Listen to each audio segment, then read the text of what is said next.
Before the heroes could even make it anywhere near the graveyard, they were blocked by a group of beastmen, feral monsters, whose sharp claws can slice flesh to the bone, and who sometimes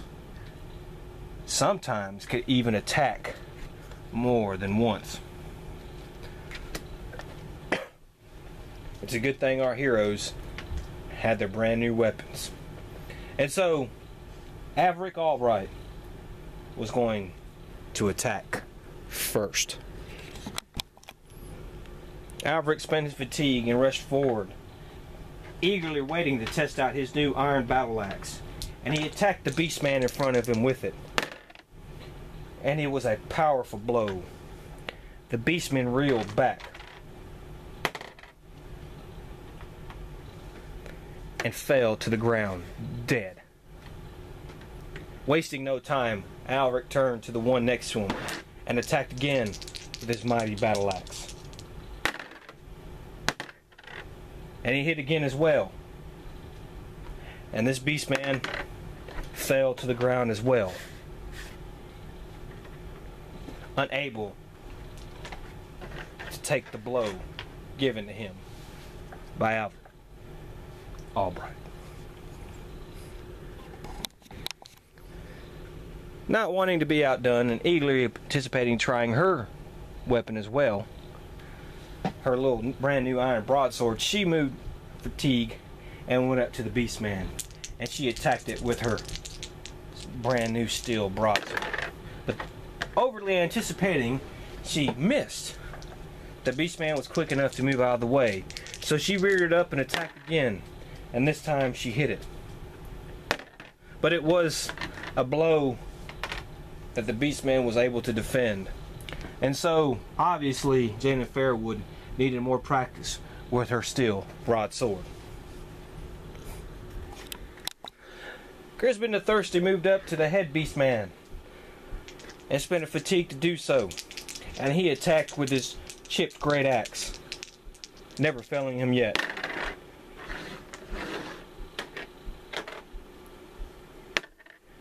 And it was a mighty blow, one that cleaved the beastman in two, and so the head beastman fell dead.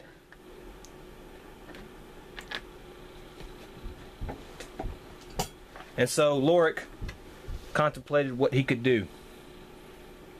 He decided he would move into the battlefield. Lorik decided to move and search. And searching on the battlefield, he found a treasure chest. And he found some chainmail.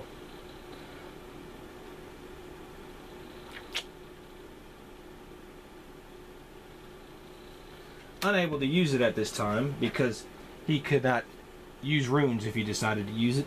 He would trade it later on to somebody else when he would get the opportunity. And so now the Overlord decided to go.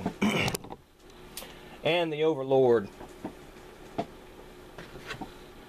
communicated with Sir Lord Merrick Farrow.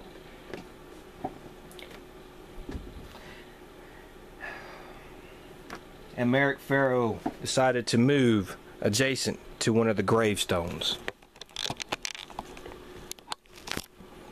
And he cast his spell to try and raise a zombie from the dead. And it succeeded. And so a zombie was brought forth from the dead.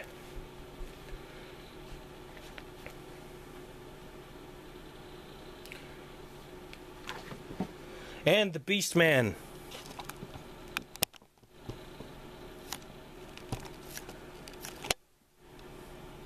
decided he was going to attack. And so the Beastman, seeing his fallen comrades fall to the ground, ravaging, barely bitter, attacked with its claws at Janet Fairwood. It swiped once, and it hit her. But her newly acquired shield helped her to make the blow just a glancing one. And so it attacked again, claws out and hit her again. And this time the blow was a little bit more pressing.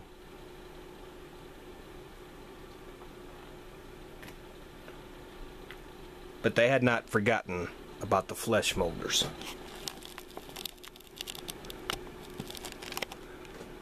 who were waiting for the heroes. And so the flesh molders moved to where they could be involved in the tins of battle. And so it was that they could not attack this round, but they moved in position to block the heroes. But the heroes, with their weapons anew, ready and willing to go, were up to the task to attack. And first the dwarf, Grisbin the Thirsty, decided he was going to attack. And he attacked a flesh molder. And he hit the thing. And he did damage to it, but it was not enough damage to kill it. So he swung his mighty axe and attacked again. And this time it was, and the flesh molder fell dead to the ground.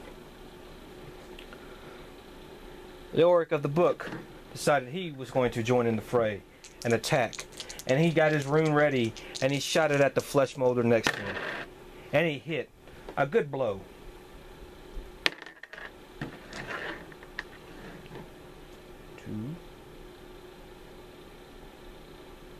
And it took 3 damage, but it had not fallen. So Leoric of the book attacked again, and he hit again, and this time the flesh molder fell and died. Fairwood, who did not have any success last round attacking, decided to reaffirm herself and attack again with her broadsword. And she attacked the flesh molder in front of her, the head flesh molder. And she hits this time. And she did damage. But, again, not enough to destroy it. So she decided she would attack again and finish it off. And this time, she was able to kill the beast. And it fell dead to the ground.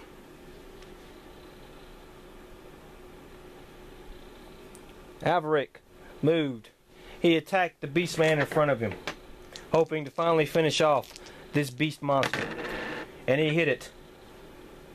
But it was not as good a hit as he thought. And so the beast monster was able to fend off the blow. And so our heroes had limited the number of monsters around them. But now it was the Overlord's turn. And Lord Merrick Pharaoh was again going to try and raise a zombie from the depths of the dead. And again, he was successful. So another zombie was placed next to him. And the zombie that he had raised beforehand moved off the space and into the cathedral. The heroes were starting already to lose. But Overlord still had some more attacks, and the beast monster, using its ravage ability, decided it was going to attack Jaina Fairwood again and hoped to try to kill her. So he attacked once and he hit her. She raised her shield to block the blow.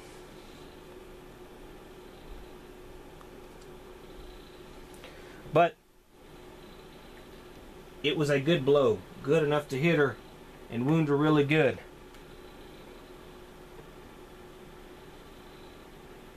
She was close now, so it decided to attack again, and it hit her again. And this time the blow was sure, and Jane Fairwood fell to the ground, knocked unconscious from the beast monster. The flesh molder, seizing the opportunity, also attacked, and it attacked Leoric of the book.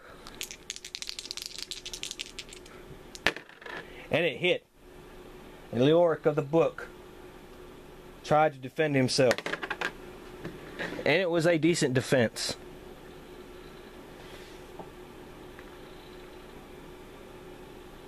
Just making it a glancing blow. Crispin the Thirsty wasted no time and attacked the flesh molder in front of him, hoping to put him out of his misery. And he hit the flesh molder. But it was not enough to kill him, and so he had to attack again. And this time, it was finally enough to put the flesh molder out. But Crispin had wasted valuable time. Averick decided he would attack the beast man in front of him.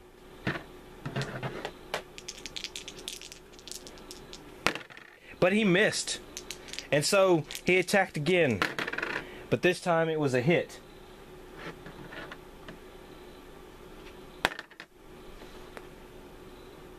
And the beastman fell to the ground.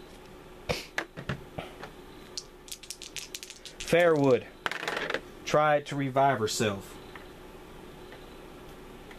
and she was able to, but that would be all. And what would Leoric of the book do? He would make to the caravan to look for the rune key. And so the heroes, desperate, falling behind now, Lord Merrick moved forward, attempted his spell again to raise another zombie. But this time Lord Merrick was unable to do it. But wait, magic gleamed, and the Overlord struck. And this time the spell worked, and Lord Merrick was able to raise another zombie. And the zombie that he had raised beforehand moved off into the cathedral. The heroes now, getting desperate, losing time, losing patience. But Leoric of the book had a chance. He would search and see if he could find the rune key. He searched here, but it was not to be it. He searched there, and he had found the rune key. A glimmering, shining key. One that was bright enough to break the way through the mystic portal. And so now the heroes had rushed to where Lord Pharaoh was. But Lord Pharaoh was not to be undone. No, he was not. He moved and passed to try to do his test and see if he could raise the final zombie. And he was able to. The final zombie was risen. The other zombie, the one that was still here, was able to move, but not yet move away. And then, with a flittering, it was gone into the cathedral. And so the heroes now had a tough choice to do. What could they do? There's only one more zombie left. They allow that zombie to get in there, Lord Merrick would seemingly win.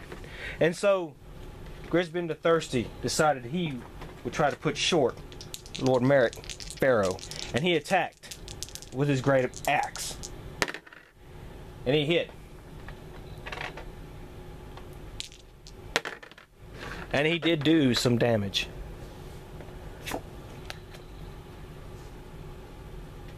But he had to test, for when he hit Lord Merrick, something odd happened. He felt like a shock come forth. But it passed. It was nothing.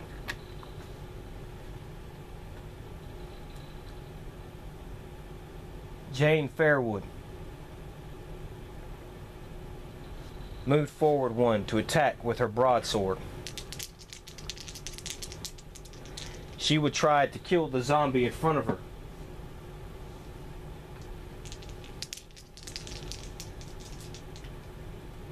If she could kill it,